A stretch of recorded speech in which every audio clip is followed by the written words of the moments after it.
You see that? Starting this video off with a bang. The energy is flowing. Yeah. I don't know. I'm actually kind of tired. I get hyper when I'm tired. No, what's going on, people? Jack's coming at you. As you can see, I'm turning into a hippie. Hair's getting all long. Dirty shave. So yeah. I have for you today a DVD update. Picked up quite a few in the past month, so I thought I'd show them to you. You've seen other stuff I picked up. You know, I did a few VHS updates with my boy Lucas, but I have picked up some stuff around that I haven't shown off yet. So here we go. DVDs. I also have quite a few VHSs, but I'll save those for another video. I'm going to split this video in two, or else it would just be way too long. So let's do it. I'll start off with two DVDs I picked up just this morning. Well, a couple hours ago, and I'm pretty excited about them. So let's start this off right. First one is Heartbeeps from 1981, Universal. It stars Andy Kaufman and Bernadette Peters. I never even heard of this one. Couldn't pass it up. I'm a fan of Andy Kaufman, and this looks rather rare, so I couldn't pass it up. I found it at a store I go to called the Bargain Shop, and they usually have brand new DVDs for cheap, and this was in the 3 for $10 bin. So with the tax it came up to like $3.76, brand new, so I couldn't pass it up. Seems to be a lot of cool people in here. It says also starring Randy Quaid, Christopher Guest. I noticed Paul Bartel is in this too. He was in a lot of B-movie comedies from the 70s and 80s, so yeah. It says here, meet a modern nuclear family unlike any other. So they play a family of robots. And, dude, this just looks so awesome, you know, like it looks right up my alley. Can't believe I never heard of this. Andy Kaufman. So, yeah. Heartbeeps. Can't wait to check it out. I will let you know. Water intermission. Gotta hydrate myself. Alright, next one. Picked it up today too. Went to a pawn shop. Didn't have this one on DVD, so I had to pick it up. Finally, it's House from 1986, and I actually have this on VHS, which I was watching last night. See, here it is, and I was watching it, and I remembered seeing it at a pawn shop, so I kind of got the idea. You know what? I got to go pick it up. I got to go pick up the DVD at the pawn shop. You know. It's such a good movie. I can't believe I don't have it on DVD, you know. VHS is, you know, the quality's starting to get old, so I thought, you know what, time to upgrade. But I do have to say I like this artwork a lot better. See that? You kind of see part of the artwork here, but I like this a lot better. And, yeah, I watched it, and it's just such a great classic horror comedy, and it's a really fun movie. I think one of my favorite things about it is that it has George Wendt, aka Norm from Cheers. He plays he's like the comic relief. He plays the nosy neighbor, which we can all kind of relate to. We all encountered a nosy neighbor at least once in our lives, so he's just such a great character. And I'd really like to find the sequels to this. I've never seen any of the sequels. I could never find them, but a little piece of trivia I always thought was interesting is that House 2, the second story, stars John Ratzenberger, which is Cliff from Cheers. You know, the first one has Norm from Cheers, and the second one has Cliff. Like, what? Did they plan that, or what? I don't know, but I always thought that was a cool piece of trivia. And, yeah, I'd really like to find the sequels. But, yeah. So those I purchased this morning, so let's go back in time in the past month. Show you what I all picked up. This here is a documentary I got at Blockbuster previously viewed. Thought it looked cool. It's called This Film Is Not Yet Rated. And it's a really interesting documentary about the Motion Picture Association of America and how movies are rated. And I as a movie fan, I thought it was so interesting because there's so many interviews with filmmakers and directors that had to cut their films because they originally got an NC-17, and the NC-17 rating is like the kiss of death in Hollywood. You know, it doesn't get the publicity it should get, and not a lot of people will go see it because they don't know about it. So when a director gets NC-17, they're forced to cut it to get an R rating, and that's pretty much what they focus on here. And they just kind of, you know, they spy on the MPAA, try to figure out who exactly is in charge of rating the movies, and it's really great. It's really great, and they just kind of, you know, I don't even know where to start. Really, if you're a fan of movies at all, really check it out. This film is not yet rated, and yeah, this case is pretty beat up there. I'm gonna have to switch the case, but yeah, great documentary. They really go, in a nutshell, they figure out that according to the MPAA,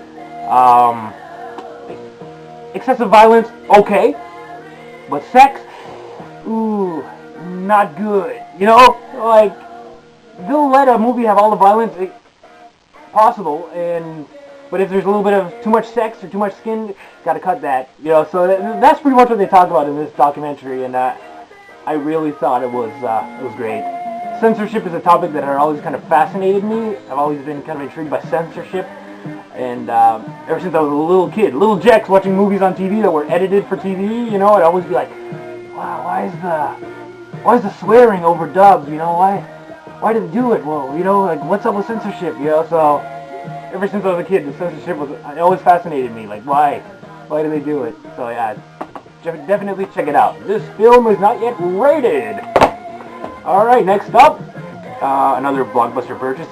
I guess someone went to Blockbuster and traded in a bunch of movies, like thousands.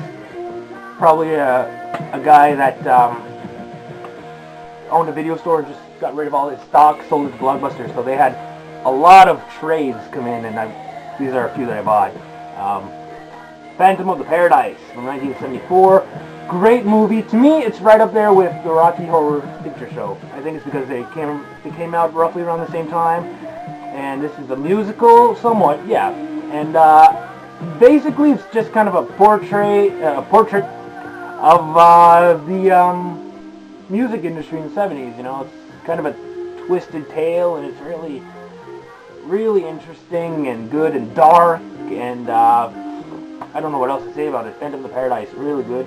The music was written by Paul Williams, which he plays in it. He plays the villain, if you will, and it's great music, just a lot of good stuff. And the female lead in this movie is Jessica Harper, which you may remember more from Suspiria.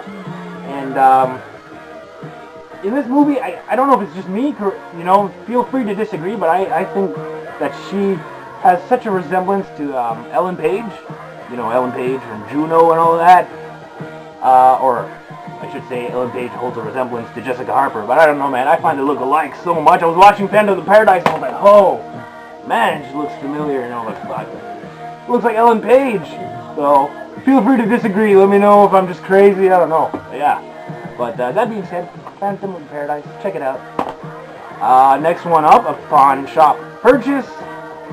This looked cool. I had seen it in video stores back in the day, never really checked it out. I thought, I gotta pick it up. It's an Anchor Bay release, so there's another reason that convinced me to get it.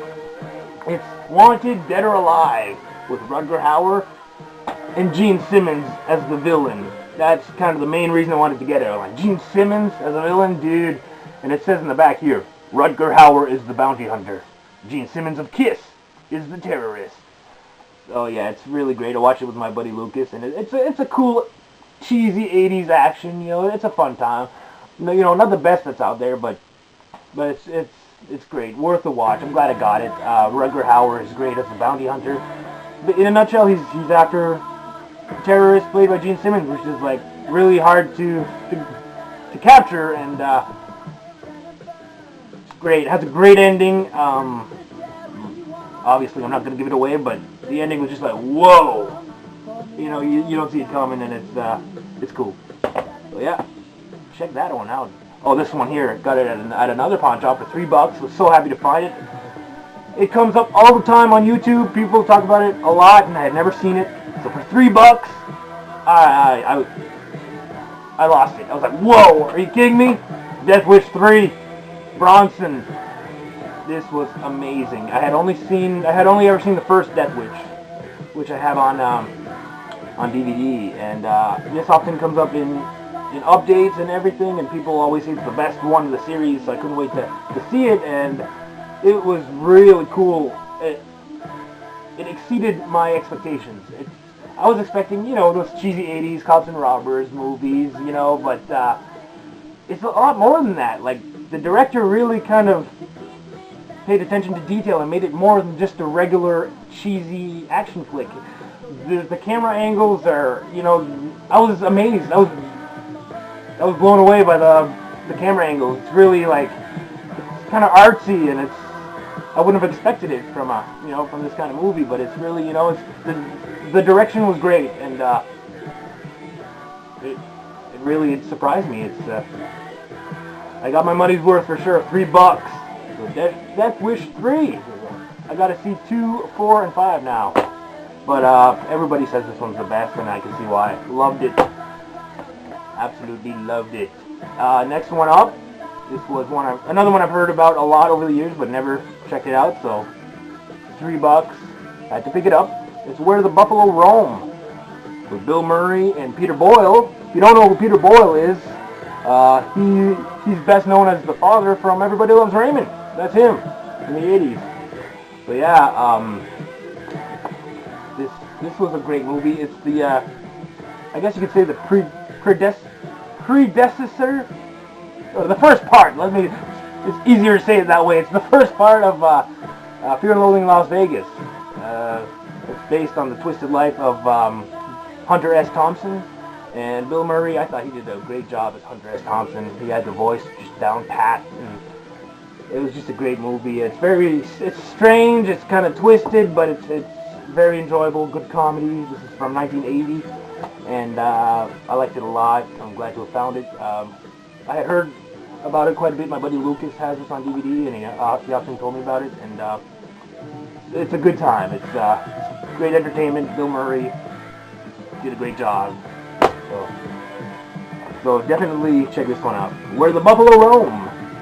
And the next one, another pawn shop purchase. Got this last week, and it's The Witches from 1989.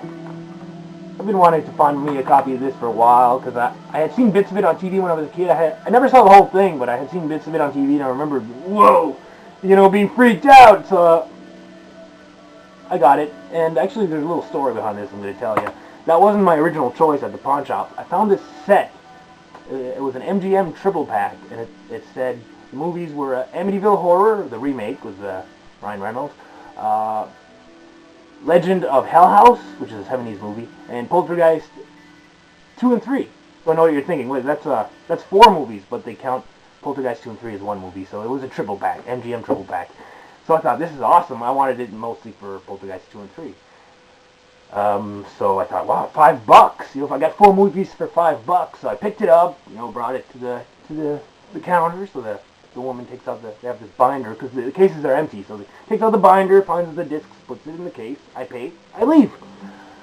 And I had to go make an appointment at the car dealership. So when I get to the dealership, I thought, oh, I'll check the quality of the discs before I go inside. Check it out. Something's missing here. Amityville Horror was nowhere to be found.